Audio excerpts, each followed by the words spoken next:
नमस्कार, मैं विनोद कुमार शुक्ला। IF पर आपका स्वागत है।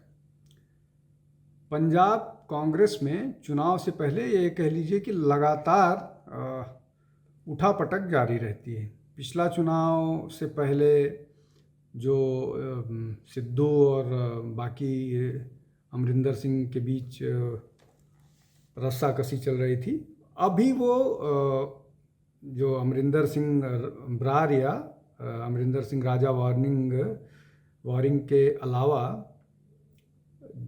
जो पूर्व मुख्यमंत्री हैं चरणजीत सिंह चन्नी, इनके बीच रस्साकसी चल रही है और शो ऑफ स्ट्रेंथ लग रहा है। लेकिन इस बीच चंडीगढ़ के सांसद और पूर्व INB मिनिस्टर मनीष तिवारी भी पार्टी से न केवल नाराज हैं बल्कि इस बात से कि पार्टी ने उनको पंजाब चुनाव में पूरी तरह से दरकिनार कर दिया है और इस बात के लिए उनकी नाखुशी है कि पंजाब के चुनाव में उनको कुछ न कुछ महत्वपूर्ण भूमिका दी जानी चाहिए थी। अगर उनको अध्यक्ष नहीं बनाते या और कोई महत्वपूर्ण पद नहीं देते तो कम से कम चुनाव के संचालन में उनकी कुछ न कुछ भूमिका हो सकती थी। महत्वपूर्ण बात यह है कि सारी जटिलताओं कठिनता के बावजूद कांग्रेस ने जब भी उनको जिस भी लोकसभा सीट पर उतारा या उन पर विश्वास जताया, उन्होंने वो डिलीवर करके दिया। कोई ये उम्मीद नहीं कर रहा था कि चंडीगढ़ से भारतीय जनता पार्टी का कैंडिडेट हार जाएगा और मनीष तिवारी ने ऐसा करके दिखाया। इसके पहले लुधियाना वो जीतते रहे हैं या और कोई भी सीट जहां भी उन पर दांव आजमाया गया। NSUI के राष्ट्रीय अध्यक्ष के रूप में उन्होंने जब छात्र राजनीति से अपना राजनीतिक भविष्य आगे बढ़ाया, तब से वो कांग्रेस के लिए बेहतर करते रहे। अब इसमें महत्वपूर्ण बात यह है, एक तो ये कि जब ऑपरेशन सिंदूर के समय उनको भारत का प्रतिनिधित्व करने के लिए बुलाया गया था तो वो गए डेलीगेशन के साथ। उसके अलावा बहुत सारी मोदी की जो पॉलिसीज़ हैं वो अगर ज़रूरी नहीं है कि उसकी आलोचना ही की जाए तो वो अपनी पार्टी के लीक से हट करके सरकार की तारीफ करने से चूकते नहीं है, विशेष रूप से विदेश मामलों में।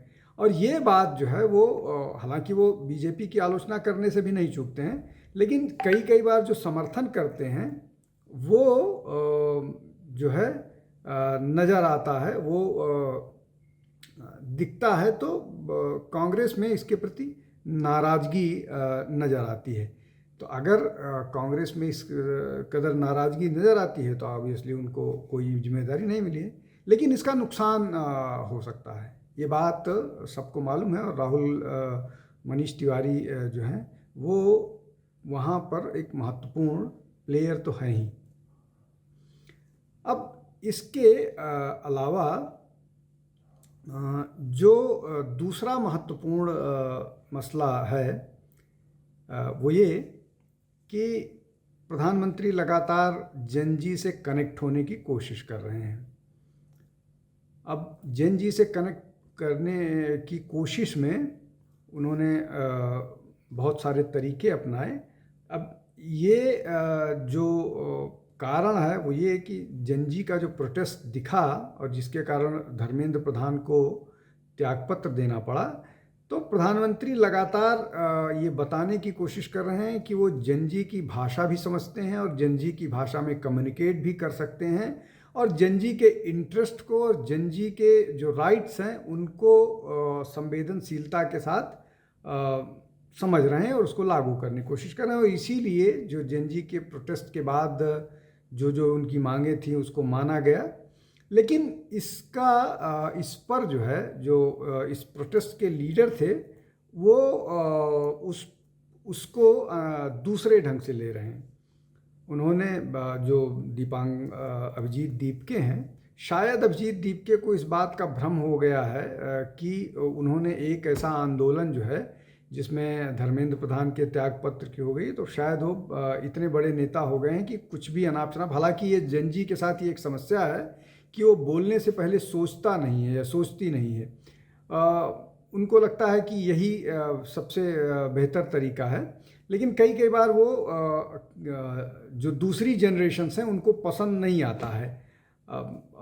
ये वो जनरेशन होती है जिसको गढ़ने की ज़रूरत होती है। अगर इनको गढ़ा नहीं गया तो ये बहुत बेतरतीब निकलते हैं, बहुत इनका जो इनका आउटपुट होता है वो बहुत संतोषजनक नहीं होता है। और मुझे लगता है कि जो जेनजी प्रोटेस्ट में दिखे गाली गलौज करते हुए, उनको गढ़ने में उनके पेरेंट्स में ज़रूर कुछ शॉर्ट कमिंग से कुछ चूक रह गई कि वो इस तरह की बात करते हैं किसी भी सभ्य समाज में, चाहे वेस्टर्न हो, चाहे ईस्टर्न हो, चाहे जिस विश्व का हिस्सा हो। एब्यूसिव होना किसी भी समाज का में स्वीकार्य नहीं है। और हमारे देश की जेनजी को लगता है कि एब्यूसिव होना, गाली गलौज करना, ये कमिंग ऑफ द एज है। मतलब ये आप इससे आपके बहुत प्रोग्रेसिव होना दिखता है। ऐसा नहीं है, सबको मालूम है प्रोग्रेसिव आदमी कहाँ से दिखता है और किस तरह से दिखता है। अब जो अभिजीत दीपके का सलाह है कि प्रधानमंत्री को त्यागपत्र दे करके इन्फ्लुएंसर बन जाना चाहिए, वो इन्फ्लुएंसर हैं, बिना त्यागपत्र दिए इन्फ्लुएंसर हैं। कहीं पर भी, चाहे फेसबुक हो, ट्विटर हो, अब इंस्टाग्राम हो, उनके फॉलोअर्स बहुत हैं। और इसीलिए जो उम्मीद पूरा ग्लोबल इकोसिस्टम कर रहा था, अभी तक वैसा मूवमेंट भारत में नहीं ले आ पाया। भविष्य के बारे में कोई नहीं जानता है, लेकिन वैसा हुआ नहीं। मुझे लगता है कि दीपके को अपने बारे में सोचना चाहिए कि वो क्या है। ये प्रश्न बार बार चर्चा में आए जब एंटी पेपर लीक विषय पर चर्चा हो रही थी कि इस चर्चा में प्रधानमंत्री नरेंद्र मोदी, गृहमंत्री गायब रहे। हालांकि रक्षा मंत्री राजनाथ सिंह डटे रहे लगातार, और जब जरूरत पड़ी तो बोले भी। तो इस पर बड़ा प्रश्न किया गया, यहाँ तक कि राहुल गांधी ने भी प्रश्न किया। राहुल गांधी ने तो यहाँ तक कह दिया कि वो देश में है ही नहीं, देश के बाहर हैं। हालांकि अगर गृहमंत्री देश के बाहर जाते हैं तो इसकी सूचना होती है, और गृहमंत्री के सब कार्यक्रम की सूचना होती है कि वो कहाँ पर हैं, किस कार्यक्रम में शिरकत कर रहे हैं। लेकिन ये बात अवश्य है कि क्यों प्रधानमंत्री और गृहमंत्री, जब इस पर चर्चा हो रही थी पेपर लीक मसले पर, तो क्यों सदन में या चर्चा के दौरान उपस्थित नहीं थे। मोटे तौर पर जो बात समझ में आती है वो ये कि सरकार अपनी प्रतिबद्धता पेपर लीक के प्रति को रोकने के प्रति लगातार दिखाती रही है। चाहे अधिकारियों को बदले जाने की बात हो, चाहे नए अधिकारी नियुक्त करने की बात हो, चाहे कानून में बदलाव की बात हो, या और जो भी संभव है इस मामले में। एक टास्क फोर्स भी गठित की गई है नंदन नीलकानी के कि ओवरऑल परीक्षा में क्या बदलाव किए जाएं कि उसमें लीक की संभावनाओं को नकारा जा सके। ये सारी बातें हो रही थी, कर रहे थे। तो प्रधानमंत्री लगातार ये बताने की कोशिश कर रहे थे कि वो इस मामले में न केवल संजीदा हैं बल्कि एक्टिवली इसको डील करने के लिए प्रयासरत हैं। अब ये बात लगातार विपक्ष कह रहा था कि इस मामले में चर्चा होनी चाहिए। चर्चा पहले दिन ही स्वीकार कर ली थी सरकार ने, लेकिन जिद ये थी विपक्ष की। हालांकि जिद ये सीजेपी की भी थी, कॉकरोच जनता पार्टी की, धर्मेंद्र प्रधान का त्यागपत्र होना चाहिए। त्यागपत्र भी सरकार ने ले लिया, ऐसा सामान्यतः होता नहीं है, तो लेकिन हुआ। त्यागपत्र जब ले लिया तो उसके बाद भी मांग हो रही थी कि गृहमंत्री का त्यागपत्र हो, लेकिन किसी तरह से सहमति बनी, इसलिए कि विपक्ष के बारे में मैसेज दूसरा जा रहा था। तो अब विषय पर आते हैं कि प्रधानमंत्री और गृहमंत्री की प्रधानमंत्री और गृहमंत्री ने सीधे तौर पर ये मैसेज देने की कोशिश की, बताने की कोशिश की कि ये विषय उनके लिए महत्वपूर्ण है, और महत्वपूर्ण है इसलिए इस पर कार्रवाई की जा रही है। लेकिन चर्चा उतनी महत्वपूर्ण इसलिए नहीं है कि चर्चा जिद पर हो रही है। चर्चा ये दिखाने के लिए हो रही है कि हम सरकार को झुका सकते हैं, प्रधानमंत्री को झुका सकते हैं, तो और उससे कोई आउटकम नहीं निकलने वाला है। अगर उससे कोई आउटकम नहीं निकलने वाला है तो प्रधानमंत्री की उपस्थिति अनुपस्थिति से कोई फर्क नहीं पड़ता है। दूसरा ये कि प्रधानमंत्री का रहना इसलिए भी अनिवार्य नहीं था कि बिल जिसने प्रेजेंट किया जवाब उसको देना था, ना गृहमंत्री को जवाब देना था, ना प्रधानमंत्री को जवाब देना था। और मैसेज स्पष्ट था कि इस चर्चा से ज़्यादा महत्वपूर्ण ये है कि इस पर कार्रवाई की जाए और एक्शन क्या हो रहा है, और वो प्रधानमंत्री करते हुए नजर आए।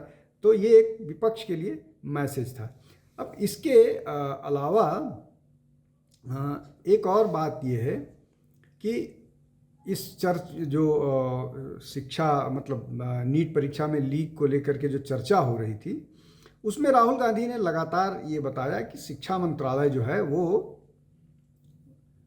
पूरी तरह से राष्ट्रीय स्वयंसेवक संघ के कंट्रोल में है। राष्ट्रीय स्वयंसेवक संघ उसको चला रहा है। अब ये बात वो उन्होंने कहा कि जो ओएसडी है वो संघ का आदमी है और सारे निर्णय वो लेता है, शिक्षा मंत्री की कोई भूमिका नहीं है। अब इसमें दो प्रश्न है। पहला ये कि अगर शिक्षा मंत्री की कोई भूमिका नहीं है, सारा काम ओएसडी करता है, तो ओएसडी का त्यागपत्र क्यों नहीं मांगा गया, शिक्षा मंत्री का क्यों त्यागपत्र मांगा गया, शिक्षा मंत्री ने दे दिया। दूसरा ये कि संघ सब कुछ चला रहा है, संघ बिल्कुल सब कुछ वो है भाई, पूरा देश संघ चला रहा है। राष्ट्रीय स्वयंसेवक संघ का स्वयंसेवक नरेंद्र मोदी भारत का प्रधानमंत्री है। राष्ट्रीय स्वयंसेवक संघ का स्वयंसेवक नितिन गडकरी ट्रांसपोर्ट मिनिस्टर है। उसके अलावा अमित शाह गृह मंत्री है, राजनाथ सिंह रक्षा मंत्री हैं, और लंबी सूची है।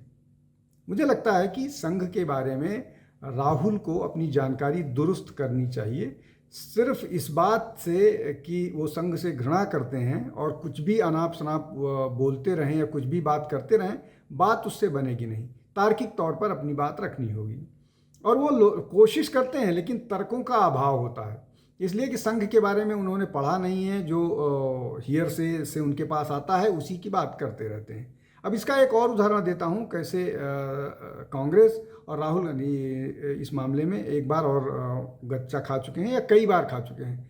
अभी कुछ दिन पहले जो कांग्रेस के राष्ट्रीय अध्यक्ष हैं, उनके सुपुत्र जो कर्नाटक में गृह मंत्री हैं, उन्होंने एक चिट्ठी लिखी कि संघ रजिस्टर्ड नहीं है, और इसके लिए उन्होंने एक कैंपेन चलाया और बोला कि वो संघ के खिलाफ ये जारी रखेंगे और संघ को जवाब देना पड़ेगा। मोहन भागवत जी ने उसका जवाब दे दिया।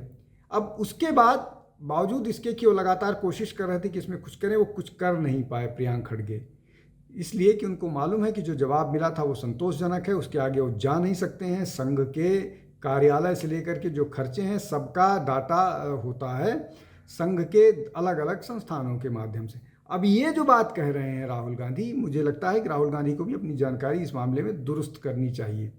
संघ केवल शिक्षा मंत्रालय नहीं चला रहा है, संघ गृह मंत्रालय चला रहा है, संघ रक्षा मंत्रालय चला रहा है, संघ वित्त मंत्रालय चला रहा है, पूरा प्रधानमंत्री कार्यालय संघ के अधीन है। तो मुझे लगता है कि राहुल गांधी को अपने ज्ञान को दुरुस्त करने की जरूरत है। आज के लिए बस इतना ही। बहुत बहुत धन्यवाद। नमस्कार। हमारे चैनल आई ऑफ ट्रुथ को सब्सक्राइब कीजिए YouTube पर, इसे फॉलो कीजिए Facebook पर, Instagram पर, Twitter पर और कू पर। हमारे चैनल के बारे में फीडबैक देने के लिए हमें मेल कीजिए ioftruth.6@gmail.com पर।